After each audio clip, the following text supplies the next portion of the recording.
जो जस करई सो तस फल चाखा।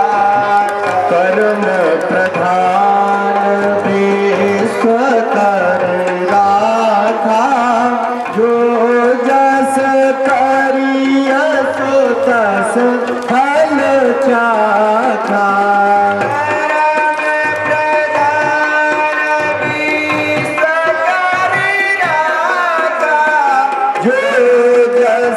करिय सो तस फल चाखा। कर्म प्रधान विश्व कर राखा। जो जस करिय सो तस फल चाखा। क्या कहा भगवान ने? मैं इसमें क्या कर सकता हूँ? कर्म प्रधान विश्व कर राखा। जो जैसा कर्म करता है उसके लिए कर्म का फल तो भोगना पड़ता है। तो मैं मालूम ना है इसने ऐसा ही कर्म किया है।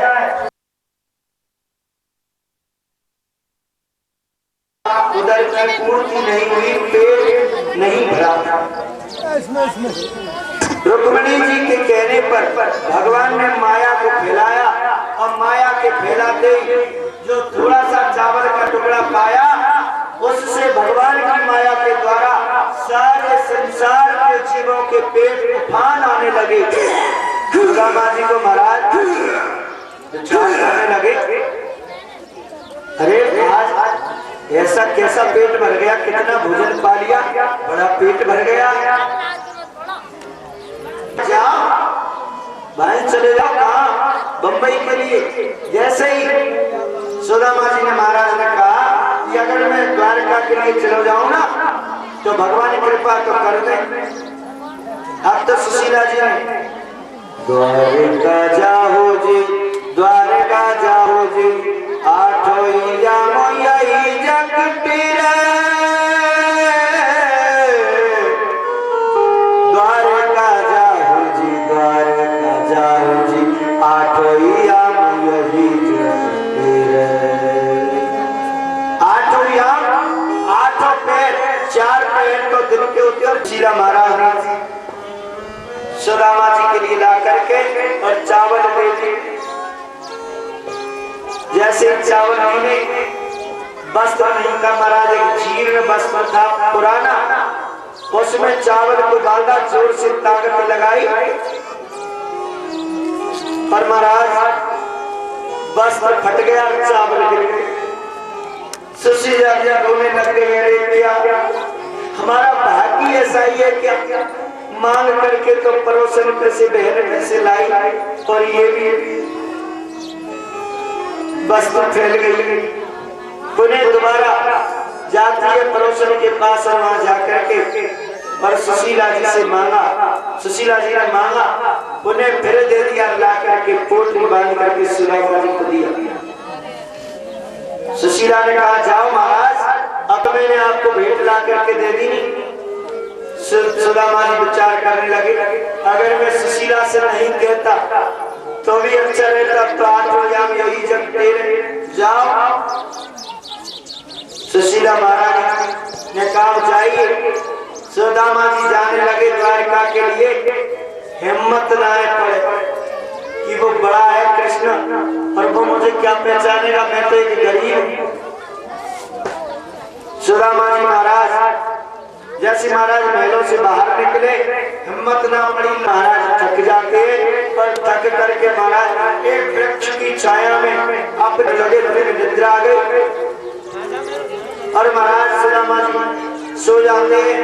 भगवान को मालूम चल गया, भगवान ने योग माया के द्वारा वृक्ष के सहित और सुदामा जी के सहित द्वारकापुरी के पास में ला करके और सुदामा जी को स्थापित कर दिया। सुदामा जी की निद्रा दूर गई। देख भैया कैसे सुदामा जी की तरह सो रही है, जैसे वृक्ष के नीचे सुदामा जी सो रही। सोना भैया द्वारकापुरी के पास जब पहुंच जाएगी, घर पे विश्राम होगा। सुदामा जी जगे महाराज जग करके और सुदामा जी ने देखा तो द्वारकापुरी समीप थी, उसमें महाराज मणियों का प्रकाश हो रहा था, झगमग। कैसे हो रहा था प्रकाश?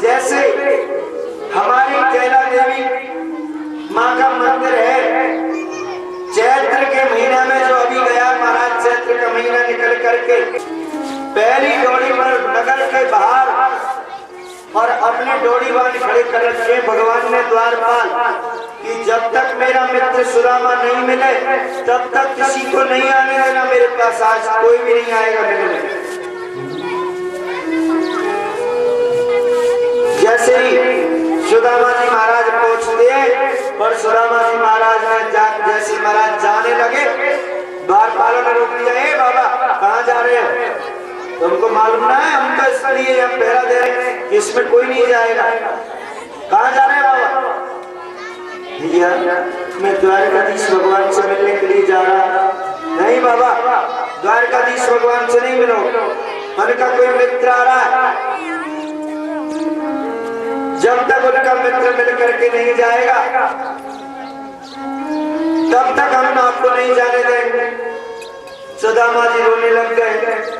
द्वारका जाओ जी, द्वारका जाओ जी, द्वारका जाओ जी, द्वारका जाओ जी, आठोइया यही जगते रहे, आठोइया यही जगते रहे, आठोइया यही जगते। सुदामा जी रोने लग गए। जैसे सुदामा जी रोने लगे तो द्वारपालों को दया आ गई। बाबा रो मत।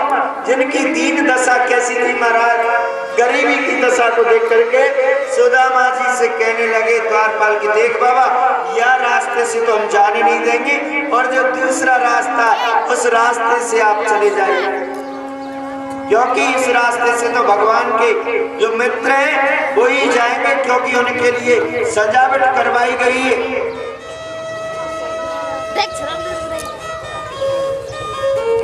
सुदामा जी महाराज को महाराज जो पतली गली थी सकरी कुंज के द्वारा सुदामा जी चले जा रहे हैं, नहीं जाने देंगे। अरे सुशीला तेरे से कितना मना किया, भी कहा कृष्ण के दर पे विश्वास लेके आया हूँ, मेरे बचपन आया मेरा श्याम, यही सोच करके मैं आस करके आया हूँ। क्या कहा था सुदामा जी ने कि मेरे बचपन की याद से मिलने के लिए अब दया आ गई। तो द्वारपालों ने कहा क्या बात? अरे द्वारपालो कन्हैया से कह दो घर पे सुदामा गरीबा गया है, घर पे सुदामा गरीबा गया है। अरे द्वारपालो कन्हैया से कह दो घर पे सुदामा गरीबा गया है,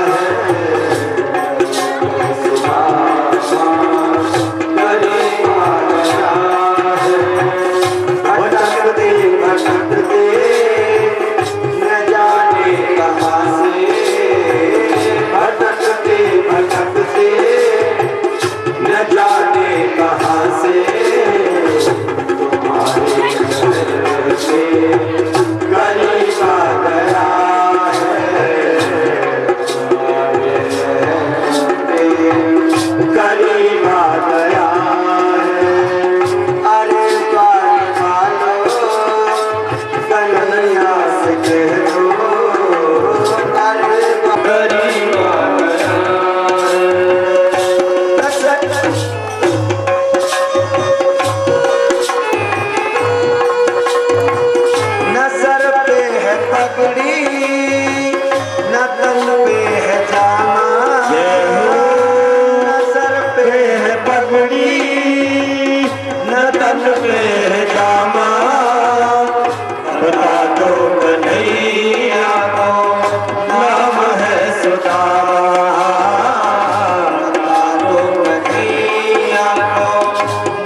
सुदामा, बता दो कन्हैया को नाम है सुदामा।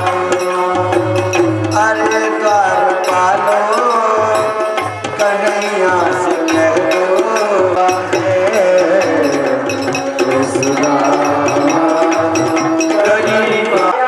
जो हमसे मिलना चाहता है वो कैसा है और क्या कह रहा है। जैसे ही मिलने की कहा तो भगवान कहने लगे, द्वारपाल ने कहा, शीश पगा ने जगा तनक जाने को आई बसे कहने लगा, महाराज ना तो शीश पगा, ना तो सिर पे पगड़ी है और ना तन पे जामा है, तब जाने को आए बसे के ग्राम। और ये मुझे पता नहीं महाराज कि वो कहाँ का रहने वाला है। भगवान ने कहा, और कैसा है। धोती फटी सी लटी दुपटी, धोती फटी सी लटी दुपटी, और पायल का नही और महाराज धोती फटी हुई है, फटी सी लटी दुपटी, और उसमें लटी पड़ रही है शरबत, और फटी होने के कारण उसने दुपेट रखा है। और पायन पान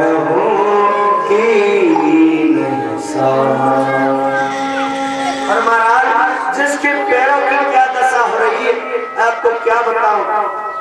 और क्या कह रहा है, पूछत दीन दयाल को धाम, आपका नाम पूछता है, आपका धाम पूछता है। बतावत अपना नाम सुदामा, अपना नाम सुदामा बताता है। भगवान सिंहासन पर खड़े होकर के और दौड़ में चला रहे, सुदामा सुदामा सुदामा सुदामा। भगवान जा करके जो सुदामा जी खड़े हुए थे अपने गले से लगा दिया, अपनी बाहों से सुदामा जी को बाहों में भर दिया और अपने मित्र को लेकर के सुदामा को चले आ रहे। सुदामा जी को भगवान और ला करके सिंहासन पर बैठाया और क्या करें। अरे भैया सुदामा ऐसे बेहाल बेबाल पात्र बहा करके रोए, इतने रोए भगवान, पानी परात हाथ छुआ नहीं नैनन में जल सो मेरे भगवान श्याम सुंदर ने रो रो करके अपने मित्र की दशा को देख करके पानी की परात को भर दिया था महाराज। और पानी की परात से महाराज भगवान के चरण को नहीं धोया था, नैनन के जल से भक्त हो। अपने मित्र की दशा को देख करके अपने नेत्रों से निकला हुआ जो जल था, आज यह ब्राह्मण के ऊपर कितनी कृपा कर रहे, कैसे रो रहे हैं, जो जिन्होंने रो रो करके और अपने असीम पात्र से पैरों को धोया है। भगवान ने कहा, भैया सुदामा ये बताओ दादा, घर पर तो सबको सन्मंगल है, चाप कोटरी काक में रहो कहो कि। अरे भैया कछु भाभी ने हमको रखो है, कछु भाभी हमको कोटरी काक में, और कोटरी को अपनी काक में दबा लिया बगल में, रहो कहो कि। और महाराज भगवान कहने लगे, सुदामा भैया तेरी वो आदत अपना अभी तक ना गई क्या। सुदामा जी ने विचार किया, चनान की बात तो कहे। सुदामा जी को याद आ गया कन्हैया चनान की बात में कहेगा। सो महाराज सुदामा जी कहने लगे, कई को बहस करे भैया, 16,108 रानी बैठी है तुम्हारी। भगवान ने एक झटका लगाया महाराज, जो पोटरी कांच में दबी हुई थी और भगवान ने पहला पक्का खाया, एक लोग का बिहारी बनाया, दूसरा पक्का खाया, दो लोग का बिहारी बनाया और तीसरा पक्का भगवान खाने लगे। हाथ गयो प्रभु को कमला और खान दियो यह एक पक्का। हाथ गयो प्रभु को कमला, कमला लक्ष्मी जी ने भगवान को हाथ पकड़ लियो कि महाराज विप्र लोक तृतीय के दिन या ब्राह्मण के लिए तुम 3 लोग का राज्य दे रहे हैं। प्रभु तुमने तुम्हारे कहा कि निजवास की आशा सारी है, तुम कहाँ रहोगे? होगी ना दो बात होगी ना शीशे के केस सुखावत होगी। अरे सुदामा जी मेरी जो सिस्ना सिर के बालों को सुखा रही होगी ना बात हो। विचार किया कि ऐसा लग रहे हो मोए या कृष्ण की 16,108 रानियों पे से कछु पटती ना होगी, इसलिए ये मेरे को चोर करके देगा। कुछ चोर के लाया है छिपाए के अपनी पत्नी से। जैसे महाराज भगवान श्याम सुंदर इस प्रकार से दोनों भुजाओं में कांख में अपनी मुट्ठी बंद करके चले आ रहे। चल भैया सुदामा तो ये विदा करके आओ। जैसे ही सुदामा जी को लेकर के महलों के बाहर पहुंचे तब एक मुट्ठी तो खाली निकल गई भैया यहाँ में कच्छ ना। दूसरी हाथ से कहा कि देखो सुदामा जी ये 12 महीने का रास्ता है, इस रास्ते में किसी प्रकार का कोई दुख नहीं है, भय नहीं है, डर नहीं है। अगर आप इधर इससे जाओ तो इससे चले जाओ। सुदामा जी ने विचार किया अरे कन्हैया मैं तो यही आशीर्वाद दे रहा हूँ कि जैसा मेरे घर पे है ऐसा ही तेरे घर पे है जइयो। अब महाराज सुदामा जी का पता के 2 लोग को बिहारी बना दी। जब सुदामा जी ने कहा कि जैसा मेरे घर पे है राधा कृष्ण ऐसा ही तेरे घर पे है, सुदामा जी ने सोची कि जैसी गरीबी मेरे है रही है ऐसी गरीबी तेरे है रही हो। पर उसको क्या मालूम कि 2 लोग को बिहारी बन गए हूँ मैं तो चावल के पक्का। जय श्री कृष्णा की सुशीला कहा कहेगी कन्हैया को कुछ दियो ना। जैसे ही चल कि ये भैया ग्वाल वालों ये बताओ ये नगर कौन सा? ग्वाल वाल कहने लगे ये बाबा सुदामापुरी। ए भैया मुझे झूठ क्यों बोल रहे हैं? सुदामापुरी ऐसी होगी का जो महाराज जैसे मणियों का प्रकाश द्वारकापुर में हो रहा था ऐसी सुन रही थी। बार बार बरमाऊं हरस देव श्री रंग, मुझे तो प्रसन्नता दीजिए और पद सरोज अनुपायनी भक्ति सदा सत्संग। मुझे तो आपके चरणों की भक्ति चाहिए महाराज, मुझे को धन दौलत की आवश्यकता नहीं।